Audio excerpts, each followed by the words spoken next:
Chapter 93. The Castaway.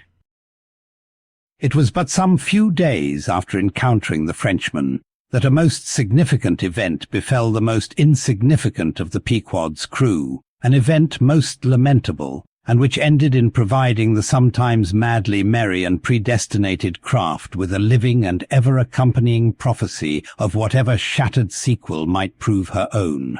Now, in the whale ship, it is not everyone that goes in the boats. Some few hands are reserved called shipkeepers, whose province it is to work the vessel while the boats are pursuing the whale. As a general thing, these shipkeepers are as hardy fellows as the men comprising the boat's crews. But if there happen to be an unduly slender, clumsy, or timorous wight in the ship, that wight is certain to be made a shipkeeper. It was so in the Pequod with the little Negro Pippin by nickname, Pip by abbreviation. Poor Pip! Ye have heard of him before. Ye must remember his tambourine on that dramatic midnight so gloomy jolly. In outer aspect, Pip and Doughboy made a match, like a black pony and a white one, of equal developments, though of dissimilar colour, driven in one eccentric span. But while hapless Doughboy was by nature dull and torpid in his intellects, Pip, though over-tender-hearted, was at bottom very bright, with that pleasant, genial, jolly brightness peculiar to his tribe, a tribe which ever enjoy all holidays and festivities with finer, freer relish than any other race. For blacks, the year's calendar should show naught but 365 Fourth of Julys and New Year's days. Nor smile so while I write that this little black was brilliant, for even blackness has its brilliancy. Behold yon lustrous ebony panelled in kings' cabinets. But Pip loved life, and all life's peaceable securities, so that the panic-striking business in which he had somehow unaccountably become entrapped had most sadly blurred his brightness. Though, as ere long will be seen, what was thus temporarily subdued in him, in the end was destined to be luridly illumined by strange, wild fires that fictitiously showed him off to 10 times the natural lustre with which in his native Tolland County in Connecticut he had once enlivened many a fiddler's frolic on the green, and at melodious eventide with his gay ha-ha had turned the round horizon into one star-belled tambourine. So, though in the clear air of day, suspended against a blue-veined neck, the pure-watered diamond drop will healthful glow, yet when the cunning jeweller would show you the diamond in its most impressive lustre, he lays it against a gloomy ground, and then lights it up, not by the sun, but by some unnatural gases. Then come out those fiery effulgences, infernally superb. Then the evil blazing diamond, once the divinest symbol of the crystal skies, looks like some crown jewel stolen from the king of hell. But let us to the story. It came to pass that in the ambergris affair, Stubbs after oarsman chanced so to sprain his hand, as for a time to become quite maimed, and temporarily Pip was put into his place. The first time Stubb lowered with him, Pip evinced much nervousness, but happily for that time escaped close contact with the whale, and therefore came off not altogether discreditably, though Stubb, observing him, took care afterwards to exhort him to cherish his courageousness to the utmost, for he might often find it needful. Now, upon the second lowering, the boat paddled upon the whale, and as the fish received the darted iron, it gave its customary rap, which happened in this instance to be right under poor Pip's seat. The involuntary consternation of the moment caused him to leap, paddle in hand, out of the boat, and in such a way that part of the slack whale line coming against his chest, he breasted it overboard with him, so as to become entangled in it, when at last plumping into the water.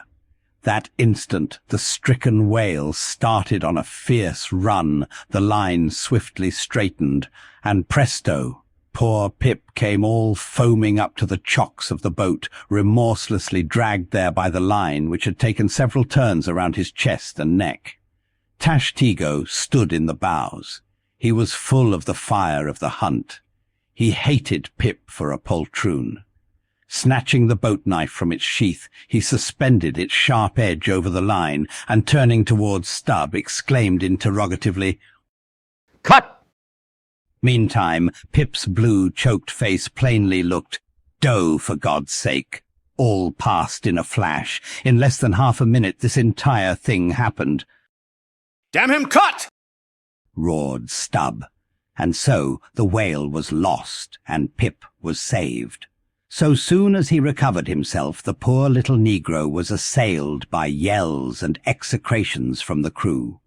Tranquilly permitting these irregular cursings to evaporate, Stubb then, in a plain, businesslike but still half-humorous manner, cursed Pip officially, and that done, unofficially gave him much wholesome advice. The substance was, "Never jump from a boat, Pip, except—" but all the rest was indefinite, as the soundest advice ever is. Now, in general, stick to the boat is your true motto in whaling, but cases will sometimes happen when leap from the boat is still better.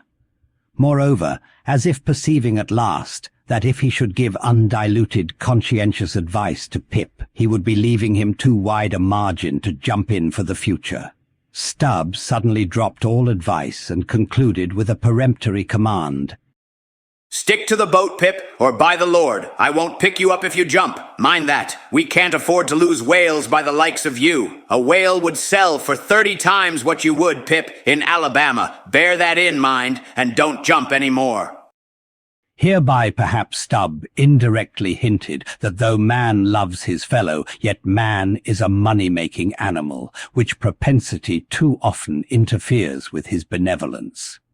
But we are all in the hands of the gods, and Pip jumped again. It was under very similar circumstances to the first performance, but this time he did not breast out the line, and hence, when the whale started to run, Pip was left behind on the sea, like a hurried traveller's trunk. Alas, Stubb was but too true to his word. It was a beautiful, bounteous blue day, the spangled sea calm and cool and flatly stretching away all round to the horizon like gold-beater's skin hammered out to the extremist. Bobbing up and down in that sea, Pip's ebon head showed like a head of cloves. No boat-knife was lifted when he fell so rapidly astern. Stubb's inexorable back was turned upon him, and the whale was winged. In 3 minutes, a whole mile of shoreless ocean was between Pip and Stubb. Out from the centre of the sea, poor Pip turned his crisp, curling black head to the sun, another lonely castaway, though the loftiest and the brightest. Now, in calm weather, to swim in the open ocean is as easy to the practised swimmer as to ride in a spring carriage ashore, but the awful lonesomeness is intolerable. The intense concentration of self in the middle of such a heartless immensity, my God, who can tell it? Mark how when sailors in a dead calm bathe in the open sea, mark how closely they hug their ship and only coast along her sides. But had Stubb really abandoned the poor little negro to his fate? No, he did not mean to, at least. Because there were 2 boats in his wake, and he supposed, no doubt, that they would of course come up to Pip very quickly and pick him up. Though indeed such considerateness towards oarsmen jeopardized through their own timidity is not always manifested by the hunters in all similar instances, and such instances not unfrequently occur, almost invariably in the fishery, a coward, so-called, is marked with the same ruthless detestation peculiar to military navies and armies. But it so happened that those boats, without seeing Pip, suddenly spying whales close to them on one side, turned and gave chase, and Stubb's boat was now so far away, and he and all his crew so intent upon his fish, that Pip's ringed horizon began to expand around him miserably. By the merest chance the ship itself at last rescued him. But from that hour the little negro went about the deck an idiot, such at least they said he was. The sea had jeeringly kept his finite body up, but drowned the infinite of his soul. Not drowned entirely, though. rather carried down alive to wondrous depths, where strange shapes of the unwarped primal world glided to and fro before his passive eyes, and the miserman wisdom revealed his hoarded heaps. And among the joyous, heartless, ever-juvenile eternities, Pip saw the multitudinous, God-omnipresent coral insects that out of the firmament of waters heaved the colossal orbs. He saw God's foot upon the treadle of the loom and spoke it, and therefore his shipmates called him mad. So man's insanity is heaven's sense, and wandering from all mortal reason, man comes at last to that celestial thought, which to reason is absurd and frantic, and weal or woe feels then uncompromised, indifferent as his God. For the rest, blame not Stubb too hardly. The thing is common in that fishery, and in the sequel of the narrative it will then be seen what like abandonment befell myself.